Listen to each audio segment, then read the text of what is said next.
दोस्तों आज हम याद करेंगे ट्रिक से वर्तमान में कौन क्या 2022। वेरी इंपॉर्टेंट टॉपिक है दोस्तों, यहाँ से एग्जाम में क्वेश्चन पूछ लिए जाते हैं। 2022 में जितने भी न्यू अपॉइंटमेंट हुए हैं, जितनी भी नई नियुक्तियाँ हुई हैं, उन्हें हम ट्रिक से याद करेंगे मेरे भाई। तो स्वागत है आप सभी का टीचिंग विद आनंद चौहान में। चलिए शुरू करते हैं फटाफट। यदि अभी तक आपने वीडियो को लाइक नहीं किया तो दोस्तों लाइक कर दीजिए, बाद में आप भूल जाते हो। पहला क्वेश्चन, यूपीएससी संघ लोक सेवा आयोग के नए अध्यक्ष कौन हैं? वेरी इंपॉर्टेंट क्वेश्चन है मेरे भाई। यदि चुना है आपने option A doctor Manoj Soni तो बिल्कुल सही जवाब चुना है। यूपीएससी संघ लोक सेवा आयोग के नए अध्यक्ष बन गए हैं डॉक्टर मनोज सोनी। ट्रिक से याद करेंगे, यूपीएससी हर किसी के बस की बात नहीं है मेरे भाई। और यहाँ पर है मनोज जो मनमौजी होगा, और सोनी जो दिन भर सोता रहेगा, वो यूपीएससी कभी क्लियर नहीं कर पाएगा। यूपीएससी मनमौजी लोगों का काम नहीं है, जो दिन भर सोते रहते हैं ना, वो यूपीएससी कभी क्लियर नहीं कर पाएंगे। यूपीएससी क्लियर करने के लिए भाई दिन रात मेहनत करनी पड़ती है। तो यूपीएससी मनोज यानी मनमौजी लोगों से क्लियर नहीं होगी, क्योंकि वो दिन भर सोते रहते हैं। तो यूपीएससी के नए अध्यक्ष कौन बन गए हैं दोस्तों? डॉक्टर मनोज सोनी। और देखिए दोस्तों, जो डॉक्टर मनोज सोनी है, इनका कार्यकाल 27 जून 2023 तक रहेगा। तो आप इसको एक बार याद कर लेंगे तो 2023 तक बिल्कुल फ्री रहेंगे। नेक्स्ट, एयर इंडिया के नए अध्यक्ष कौन हैं? यदि आपने चुना है ऑप्शन सी एन चंद्रशेखरन तो बिल्कुल सही जवाब चुना है दोस्तों। एयर इंडिया के नए अध्यक्ष बन गए हैं एन चंद्रशेखरन। देखिए, आपको बता दें कि जो एयर इंडिया को टाटा ग्रुप ने 18,000 करोड़ रुपए में खरीद लिया है, तो इसके नए अध्यक्ष कौन है दोस्तों? एन चंद्रशेखरन। ट्रिक से याद करेंगे, जो एयर इंडिया है ना दोस्तों, वो घाटे में चल रही है। किसमें? घाटे में। एयर इंडिया घाटे में चल रही है और टाटा ग्रुप ने इसको खरीद लिया है। और टाटा ग्रुप ने क्या कहा है कि हम एयर इंडिया को एन चंद्रशेखरन चंद्रमा के शिखर तक ले जाएंगे। एयर इंडिया को चंद्रमा के शिखर तक ले जाएंगे, क्योंकि ये एयर इंडिया किसमें है दोस्तों? घाटे में चल रही है। और इसको टाटा ग्रुप ने 18,000 करोड़ रुपए में खरीद लिया है, तो इसको वो चंद्रमा के शिखर तक ले जाएंगे। एन चंद्रशेखरन। बिल्कुल इजी है दोस्तों। एयर इंडिया चंद्रमा के शिखर तक ले जाएंगे। कौन? टाटा ग्रुप के लोग। तो दोस्तों, जो एयर इंडिया है, तो इसके अध्यक्ष कौन है? एन चंद्रशेखरन। इस प्रश्न में दोस्तों हमने दो क्वेश्चनों को कवर किया है कि एयर इंडिया को दोस्तों खरीदा किसने है? टाटा ग्रुप ने खरीदा है ना। तो टाटा ग्रुप ने खरीदा है किस लिए? क्योंकि वह घाटे में चल रही थी और चंद्रमा के शिखर पर ले जाएंगे। तो हमें इसका अध्यक्ष भी दोस्तों मालूम पड़ गया है। और इसको खरीदा किसने है? टाटा ग्रुप ने। नेक्स्ट, देश के मुख्य आर्थिक सलाहकार कौन बने हैं? ऑप्शन सी वी अनंत नागेश्वर। दोस्तों, देश के मुख्य आर्थिक सलाहकार कौन बने हैं? वी अनंत नागेश्वर। अब किसी की आर्थिक स्थिति दोस्तों बहुत ही कमजोर है, आर्थिक सलाहकार आ रहा है ना, आर्थिक स्थिति बड़ी ही कमजोर है, तो उसको किसी ने सलाह दी। आर्थिक सलाहकार, किसी व्यक्ति की आर्थिक स्थिति कमजोर है, उसे दूसरे व्यक्ति ने उसको सलाह दी। उसने कहा कि नांग बाबा को दूध पिलाओ। नागेश्वर आ रहा है ना, तो उसने कहा कि तुम नांग बाबा को दूध पिलाओ। तो उसका जवाब आया कि मैं अनंत आ रहा है ना, मैं अनंत बार नांग बाबा को दूध पिला चुका हूँ, फिर भी हमारी आर्थिक स्थिति में कोई सुधार नहीं है, मुझे कोई और आर्थिक सलाह दीजिए। मैं अनंत बार नांग बाबा को दूध पिला चुका हूँ, लेकिन मेरी आर्थिक स्थिति में कोई सुधार नहीं हुआ है, मुझे कोई और सलाह दीजिए। तो देश के मुख्य आर्थिक सलाहकार कौन हो गए हैं दोस्तों? वी अनंत नागेश्वर। दोस्तों, बिल्कुल ईजी ट्रिक है। वैसे यदि आप रटना चाहते हो तो कितना भी रट्टा मारेंगे तो, लेकिन आप बाद में भूल जाओगे। नेक्स्ट, भारतीय बैडमिंटन संघ BAI के अध्यक्ष कौन बने हैं? Option D Hemant Biswa Sharma. भारतीय बैडमिंटन संघ BAI के अध्यक्ष कौन बने हैं दोस्तों? हेमंत बिस्वा शर्मा। अब यहाँ बात हो रही है दोस्तों बैडमिंटन की। बैडमिंटन आ रहा है ना, यहाँ पर बात किसकी हो रही है दोस्तों? बैडमिंटन की। अब हम बैडमिंटन को बनाएंगे दोस्तों भारतीय बैडमैनर।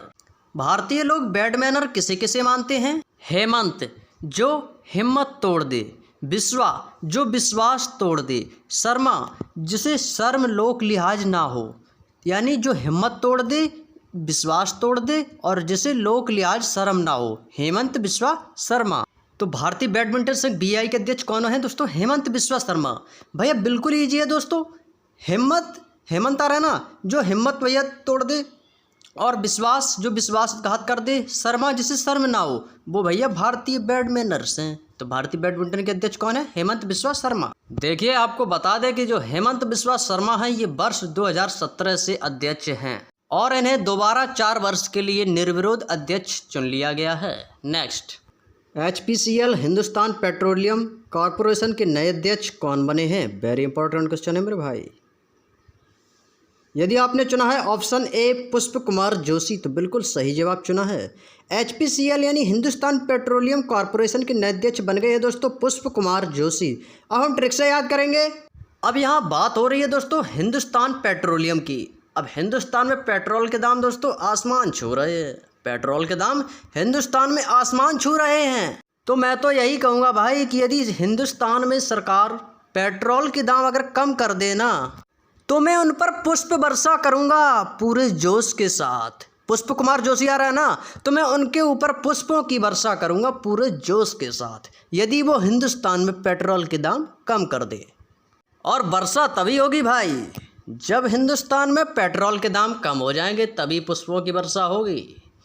और दोस्तों आपको बता दें कि जो HPCL हिंदुस्तान पेट्रोलियम कॉरपोरेशन की स्थापना कब हुई थी? इसकी स्थापना दोस्तों 1974 यानी 1974 में हुई थी और इसका मुख्यालय बॉम्बई में है। नेक्स्ट दोस्तों ट्रिक फनी मज़ेदार जरूर है, यदि आप इसको माइंड में एक बार अच्छे से इमेज बना के बैठा लेंगे ना तो लंबे समय तक भूल नहीं पाएंगे। नेक्स्ट है दोस्तों नाटो के महासचिव कौन हैं? Option D James Stoltenberg. दोस्तों वेरी इंपॉर्टेंट क्वेश्चन है क्योंकि रूस यूक्रेन के बीच में नाटो काफ़ी चर्चा में रहा है, तो आपसे पूछा जा सकता है कि नाटो के महासचिव कौन है? James Stoltenberg. ट्रिक से रिलेट करेंगे इसको, नाटो को रिलेट करेंगे दोस्तों नोट से, नाटो नोट। अब देखिए दोस्तों यदि हमारे पास नोट नहीं है ना तो हम जीन्स नहीं खरीद पाएंगे। जेम्स है ना, जेम्स को बनाएंगे दोस्तों जीन्स।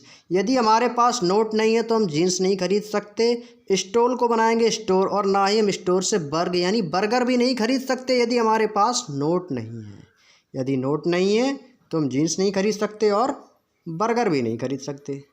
तो नाटो के महासचिव कौन हो गए हैं दोस्तों? James Stoltenberg. नाटो की स्थापना 1949 में हुई थी और इसका मुख्यालय ब्रुसेल्स बेल्जियम में है। मोस्ट इंपॉर्टेंट है दोस्तों, दिमाग में छाप लेना। नेक्स्ट, पाकिस्तान के 23वें प्रधानमंत्री कौन बने हैं? बिल्कुल इजी है दोस्तों, यह प्रश्न काफ़ी चर्चा में रहा है और उम्मीद है कि आप इसका सही जवाब देंगे। ऑप्शन बी शाहबाज शरीफ। पाकिस्तान के 23वें प्रधानमंत्री बन गए हैं शाहबाज शरीफ। अब इसको ट्रिक से रिलेट करेंगे दोस्तों। शाहबाद में दोस्तों स्टार्टिंग में क्या आ रहा है? साहब, इसे शरीफ मत समझना। पाकिस्तान को साहब शरीफ मत समझना, पाकिस्तान को शरीफ मत समझना। शरीफ आ रहा है ना, साहब पाकिस्तान को शरीफ मत समझना। यह पीठ पीछे वार करता है। कौन करता है दोस्तों? पाकिस्तान। तो पाकिस्तान के 23वें प्रधानमंत्री कौन बन गए हैं दोस्तों? शाहबाज शरीफ। नेक्स्ट, CBSE यानी केंद्रीय माध्यमिक शिक्षा बोर्ड के नए अध्यक्ष कौन बने हैं? Option D Vineet Joshi. CBSE के नए अध्यक्ष कौन बने हैं दोस्तों? विनीत जोशी। अब हम इसको ट्रिक से रिलेट करेंगे। अब देखिए दोस्तों जो CBSE के बच्चे होते हैं ना वो हमेशा जोश में रहते हैं। CBSE के बच्चे हमेशा जोश में रहते हैं, तो उनसे हमारी विनती है भाई, CBSE वालों से हाथ जोड़कर विनती है कि कभी भी जोश में मत आना, कभी भी जोश में कोई गलत काम मत कर बैठना। CBSE वालों से विनती है, हाथ जोड़कर विनती है। विनीत आ रहा है ना, हाथ जोड़कर विनती है कि जोश में मत आओ। कौन? CBSE वाले। तो CBSE बोर्ड के नए अध्यक्ष कौन हो गए हैं दोस्तों? Vineet Joshi. Please don't take mind दोस्तों, ये आपको रिलेट कराने और याद कराने के लिए है। नेक्स्ट, जनवरी 2022 में इफ़को के नए अध्यक्ष कौन बने हैं? Option A Dilip Sanghani. इफ़को के नए अध्यक्ष बन गए हैं दोस्तों दिलीप संघानी। अब इसको ट्रिक से याद करेंगे कि एक बंदा है दोस्तों वह दिलीप कुमार का बहुत बड़ा फ़ैन है, तो उसके बारे में सब लोग बोलते हैं कि इफ़को आ रहा है ना, इफ़को को क्या रिलेट करेंगे दोस्तों? इफ़को यानी इसको सिर्फ और सिर्फ दिलीप कुमार की ही फिल्में अच्छी लगती हैं। इसको सिर्फ और सिर्फ दिलीप कुमार की ही फिल्में अच्छी लगती हैं और इसको किसी की भी फिल्म अच्छी नहीं लगती है। तो इफ़को जैसे ही पेपर में क्वेश्चन आए तो दोस्तों इफ़को हमारे माइंड में जाना चाहिए कि दिलीप कुमार, ऑप्शन तो मिलेगा आपको दिलीप संघानी, तो आपके माइंड में तुरंत इमेज बन जानी चाहिए कि दिलीप संघानी इसके अध्यक्ष है। तो इफ़को के अध्यक्ष कौन हो गए दोस्तों? दिलीप संघानी। इफ़को की स्थापना दोस्तों 1967 में हुई थी और इसका मुख्यालय नई दिल्ली में है दोस्तों। इंपॉर्टेंट है दोस्तों, एक बार इसको माइंड में सेट कीजिए। नेक्स्ट, जेट एयरवेज के नए सीईओ कौन बन गए हैं? Option D Sanjeev Kapoor. Jet Airways के नए सीईओ बन गए हैं दोस्तों संजीव कपूर। अब संजीव कपूर में दोस्तों स्टार्टिंग में आ रहा है संजीव। संजीव से याद आया होगा दोस्तों आपको संजीवनी बूटी। संजीवनी बूटी कौन लेने गया था दोस्तों? हनुमान जी। और हनुमान जी जब संजीवनी बूटी लेने गए थे तो वो किस स्पीड से गए थे दोस्तों? हवाई जहाज यानी जेट एयरवेज की उससे भी ज़्यादा दोस्तों स्पीड से गए थे। कौन गए थे? हनुमान जी। हवाई जहाज से भी ज़्यादा स्पीड में गए थे लक्ष्मण जी के लिए संजीवनी बूटी लेने। दोस्तों यदि आपको कुछ भी याद ना रहे दोस्तों, संजीवनी बूटी तो याद आ ही जाएगी पेपर में, बिल्कुल ईजी है दोस्तों। तो हनुमान जी किस स्पीड से गए थे दोस्तों? जेट एयरवेज की उससे भी ज़्यादा स्पीड से गए थे। किसके लिए गए थे? लक्ष्मण जी के लिए संजीवनी बूटी लाने। तो जेट एयरवेज के नए सीईओ कौन हो गए दोस्तों? संजीव कपूर। उम्मीद है दोस्तों आप इसे कभी नहीं भूलेंगे। नेक्स्ट, वन अनुसंधान संस्थान के लिए नए निर्देशक कौन बने हैं? फटाफट आंसर दीजिए दोस्तों। यदि आपने चुना है ऑप्शन सी तो बिल्कुल सही चुना है। डॉक्टर रेणु सिंह वन अनुसंधान संस्थान की नई अध्यक्ष बन चुकी हैं दोस्तों, doctor Renu Singh. Most important question है दोस्तों, दिमाग में छाप लेना। अब हम इसको ट्रिक से रिलेट करेंगे दोस्तों। देखिए दोस्तों यहाँ पर वन की बात हो रही है ना, वन अनुसंधान। यदि हमें वन को बचाना है, वन को अनुसंधान करना है तो उसके लिए हमें छोटा मोटा काम नहीं करना पड़ेगा, उसके लिए हमें बहुत बड़ा कार्य करना होगा। हमें रण में कूदना पड़ेगा। रेणु आ रहा है ना, हमें रण में कूदना पड़ेगा सिंह यानी शेर की तरह। हमें वन को बचाने के लिए सिंह की तरह रण में कूदना पड़ेगा, तभी हम वन का अनुसंधान कर सकेंगे। तो वन अनुसंधान संस्थान की नई अध्यक्ष कौन बन गई हैं दोस्तों? Doctor Renu Singh. Next, DMRC Delhi metro rail corporation के नए एमडी कौन बन गए हैं दोस्तों? दोस्तों आपको फुल फॉर्म आना बहुत ज़रूरी है। डीएमआरसी का आपको फुल फॉर्म पूछा जा सकता है कि डीएमआरसी का फुल फॉर्म क्या है। तो दोस्तों डीएमआरसी का फुल फॉर्म है दिल्ली मेट्रो रेल कॉरपोरेशन। तो आपको फुल फॉर्म भी याद रखने हैं। तो बताइए दोस्तों इसके नए एमडी कौन बने हैं? यदि आपने चुना है ऑप्शन ए विकास कुमार तो बिल्कुल सही जवाब चुना है दोस्तों। डीएमआरसी के नए एमडी बन गए हैं विकास कुमार। इसकी दोस्तों बिल्कुल इजी ट्रिक है। दिल्ली में मेट्रो रेल कॉरपोरेशन का दोस्तों विकास हुआ है, जिससे दिल्ली बहुत ही फेमस हो गई है दोस्तों। दिल्ली का विकास कर दिया है किसने? मेट्रो रेल कॉरपोरेशन ने। दिल्ली मेट्रो रेल कॉरपोरेशन ने दिल्ली का विकास किया है, यानी दिल्ली में विकास हुआ है। तो दिल्ली के नए एमडी कौन हो गए? दिल्ली मेट्रो रेलवे कॉरपोरेशन के विकास कुमार। नेक्स्ट, मारुति सुजुकी के एमडी या सीईओ कौन बने हैं? फटाफट आंसर दीजिए दोस्तों। Option C Hisashi Takeuchi. Maruti Suzuki के नए एमडी बने हैं हिसाशी टेकुची। थोड़ा अजीब सा नाम है दोस्तों। अब हम हिसाशी को रिलेट करेंगे दोस्तों हमेशा से। भारतीयों की पसंद हमेशा से मारुति सुजुकी ही रही है। आपको रोड पर दोस्तों मारुति सुजुकी की बहुत सी गाड़ियां देखने को मिल जाएंगी, क्योंकि भारतीयों को पसंद ही है मारुति सुजुकी। मारुति सुजुकी की बहुत सी गाड़ियां आपको रोड पर देखने को मिल जाएंगी, क्योंकि भारतीयों की हमेशा से पसंद रही है दोस्तों मारुति सुजुकी। तो हिसाशी टेकुची मारुति सुजुकी के नए एमडी व सीईओ बने हैं। नेक्स्ट है दोस्तों सेबी भारतीय प्रतिभूति और विनिमय बोर्ड की पहली महिला प्रमुख कौन बनी है दोस्तों? मोस्ट इंपॉर्टेंट क्वेश्चन है दोस्तों, इसको कॉपी में अच्छे से नोट कर लेना और आपको एग्जाम में ये क्वेश्चन 100% मिलेगा। सेबी भारतीय प्रतिभूति और विनिमय बोर्ड की पहली महिला प्रमुख कौन बनी है? ऑप्शन सी माधवी पुरी बूच। सेबी भारतीय प्रतिभूति और विनिमय बोर्ड की पहली महिला कौन बनी है दोस्तों? माधवी पुरी बूच। थोड़ा अजीब सा नाम है दोस्तों। माधवी पुरी बूच बन चुकी हैं दोस्तों सेबी की प्रमुख। अब माधवी को दोस्तों सेब बहुत पसंद है। माधवी आ रहा ना सेबी, तो सेबी को बनाएंगे दोस्तों सेब। माधवी को सेब बहुत पसंद है और वह पूरा सेब खा गई, उसने कुछ नहीं बचाया। बूच आ रहा है ना, उसने कुछ नहीं बचाया, वह पूरा का पूरा सेब खा गई। कौन? माधवी। मधु पूरा सेब खा गई, उसने कुछ नहीं बचाया। बूच आ रहा है ना, बूच यानी कुछ नहीं बचाया, वह पूरा खा गई। तो माधवी पूरा सेब खा गई, उसने कुछ नहीं बचाया। तो दोस्तों ट्रिक फनी ज़रूर है। यदि आप इसको दोस्तों दिमाग कंसंट्रेट करके यदि वीडियो को देख रहे हैं ना, तो आप कभी भूल ही नहीं सकते। तो माधवी पूरी बुच सेबी की पहली महिला प्रमुख हैं। नेक्स्ट है दोस्तों, इंडिगो एयरलाइन के नए एमडी कौन बने हैं। यदि दोस्तों आपको लगता हो कि यह वीडियो हमारे लिए हेल्पफुल है तो दोस्तों एक लाइक तो बनता है ना। तो दोस्तों फटाफट वीडियो को लाइक कर दीजिए, और यदि आपने अभी तक चैनल को सब्सक्राइब नहीं किया तो दोस्तों जल्दी से सब्सक्राइब कर लीजिए और बेल आइकन को प्रेस कर लीजिए, जिससे आने वाली सभी नोटिफिकेशन आपको समय पर मिल सके। और दोस्तों शेयर भी कर दिया करो। फटाफट आंसर दीजिए दोस्तों, इसका राइट आंसर क्या हो जाएगा। Option A Rahul Bhatia. देखिए दोस्तों, इंडिगो एयरलाइन के नए एमडी बने हैं राहुल भाटिया। अब इंडिगो को बनाएंगे दोस्तों इंडिया गो, यानी इंडिया से भाग जाना। जब भी देश में कोई कांड होता है ना, तो राहुल जी एयरलाइन से इंडिया से भाग जाते हैं। जो राहुल जी है ना, वो इंडिया से भाग जाते हैं एयरलाइन द्वारा। तो जब भी कोई देश में कांड होता है तो राहुल जी भाग जाते हैं। तो इंडिगो एयरलाइन के नए एमडी कौन बन गए हैं दोस्तों? Rahul Bhatia. Next, OPEC petroleum निर्यातक देशों के संगठन के महासचिव कौन बने हैं? मोस्ट इंपॉर्टेंट क्वेश्चन है मेरे भाई।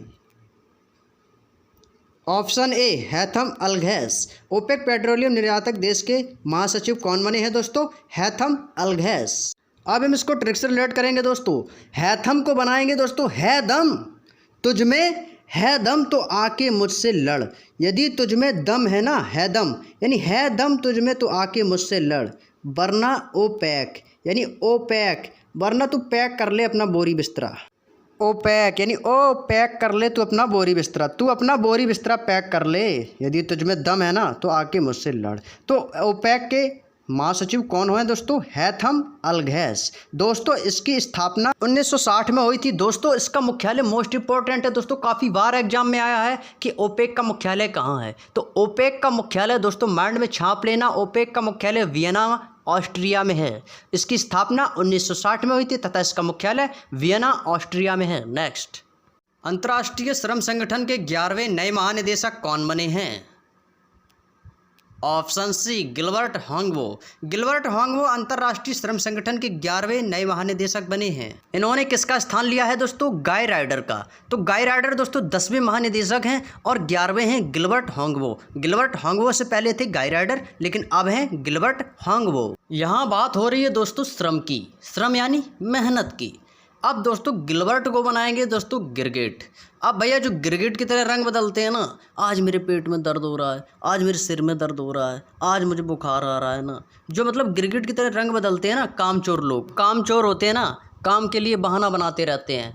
तो दोस्तों उनसे श्रम होता ही नहीं है, वो श्रमिक यानी मेहनत कर ही नहीं सकते हैं। कौन? कामचोर लोग जो गिरगिट की तरह रंग बदलते हैं। तो गिलबर्ट हांगवो दोस्तों कौन हो गए? अंतर्राष्ट्रीय श्रम संगठन के 11वें नए महानिदेशक। दोस्तों गिलबर्ट हांगवो 1 अक्टूबर 2022 से अपना पद संभालेंगे 5 वर्ष तक। नेक्स्ट, संघाई सहयोग संगठन एससीओ के नए महासचिव कौन बने हैं? ऑप्शन ए झांग मिंग। झांग मिंग दोस्तों एससीओ के नए महासचिव बने हैं दोस्तों। संघाई का हो जाएगा दोस्तों सगाई। यदि दोस्तों किसी ने भी मेरी सगाई में झांग मिंग झिंग मिंग की, यदि किसी ने मेरी सगाई में झिंग मिंग की ना, चिंग मिंग की ना, झांग मिंग आ रहा ना, झिंग मिंग की ना, तो मुझसे बुरा कोई ना होगा। तो मुझसे बुरा कोई ना होगा। यदि किसी ने मेरी सगाई में झिंग मिंग की ना, तो मुझसे बुरा कोई नहीं होगा। तो झांग मिंग दोस्तों क्या हो गए? संघाई के नए महासचिव। दोस्तों ये सिर्फ आपको ट्रिक रिलेट कराने, याद कराने के लिए है। प्लीज़ डोंट टेक माइंड, इसको दिमाग में मत लेना। नेक्स्ट, देश के नए विदेश सचिव कौन बने हैं? Most important.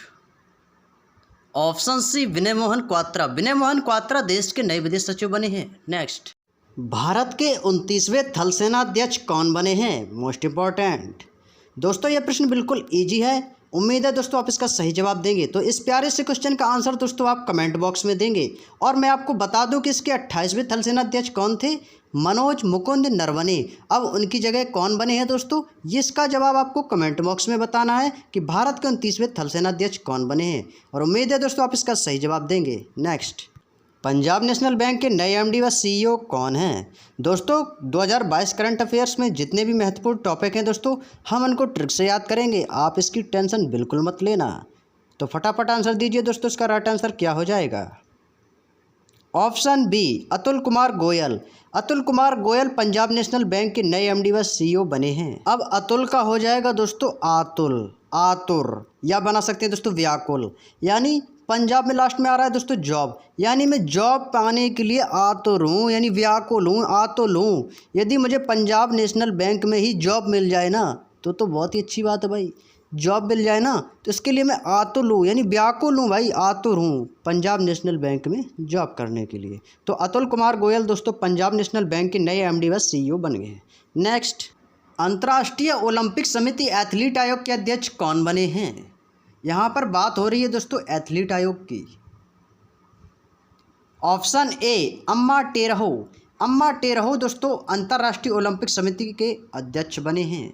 अब आपको पता होगा कि नीरज चोपड़ा ने एथलीट में भारत को गोल्ड मेडल दिलाया, तो वे क्या बोलते थे अपनी माँ से? ए माँ, मैं एथलीट में गोल्ड मेडल लाऊंगा। ए माँ, मैं अंतर्राष्ट्रीय एथलीट में गोल्ड मेडल लाऊंगा। और वो लाया। तो अम्मा टेरहो किससे संबंधित है दोस्तों? अंतर्राष्ट्रीय ओलंपिक समिति एथलीट से। तो इसके अध्यक्ष कौन है? अम्मा टेरहो। नेक्स्ट, और इसकी स्थापना दोस्तों 1894 में हुई थी और इसका मुख्यालय लोसाने स्विट्जरलैंड में है। अंतर्राष्ट्रीय ओलंपिक समिति का मुख्यालय लोसाने स्विट्जरलैंड में। नेक्स्ट है दोस्तों, देश के पहले राष्ट्रीय समुद्री सुरक्षा समन्वयक कौन बने हैं? दोस्तों यहाँ पर थोड़ा मिसप्रिंट हो गया था टाइपिंग में। तो देश के पहले राष्ट्रीय समुद्री सुरक्षा समन्वयक कौन बने हैं? ऑप्शन सी जी अशोक कुमार। जी अशोक कुमार पहले राष्ट्रीय समुद्री सुरक्षा समन्वयक बने हैं। Next, NCERT national council of education research and training राष्ट्रीय शैक्षिक अनुसंधान और प्रशिक्षण परिषद के अध्यक्ष कौन बने हैं? दोस्तों NCERT का फुल फॉर्म आपको आना चाहिए, ये काफ़ी बार एग्जाम में पूछा गया है कि NCERT का फुल फॉर्म क्या है। तो NCERT का full form national council of education research and training है। तो बताइए दोस्तों इसके अध्यक्ष कौन बने हैं? ऑप्शन ए दिनेश प्रसाद सकलानी। दिनेश प्रसाद सकलानी NCERT के नए अध्यक्ष बने हैं। तो आज हमने दोस्तों जितने भी 2022 के न्यू अपॉइंटमेंट हुए थे हमने सभी को ट्रिक के जरिए से कवर किया है और आशा करता हूं कि आप लोगों को बहुत ही अच्छे से याद भी होंगे। तो मिलेंगे दोस्तों हम आप लोगों को ऐसे ही मज़ेदार ट्रिक और वीडियो के साथ। यदि आपका कोई भी सुझाव विचार हो तो आप कमेंट बॉक्स में ज़रूर बताएं। तो चलिए दोस्तों, आप सभी प्यारे दोस्तों का बहुत बहुत धन्यवाद। मिलेंगे नेक्स्ट वीडियो में। जय हिंद, जय भारत।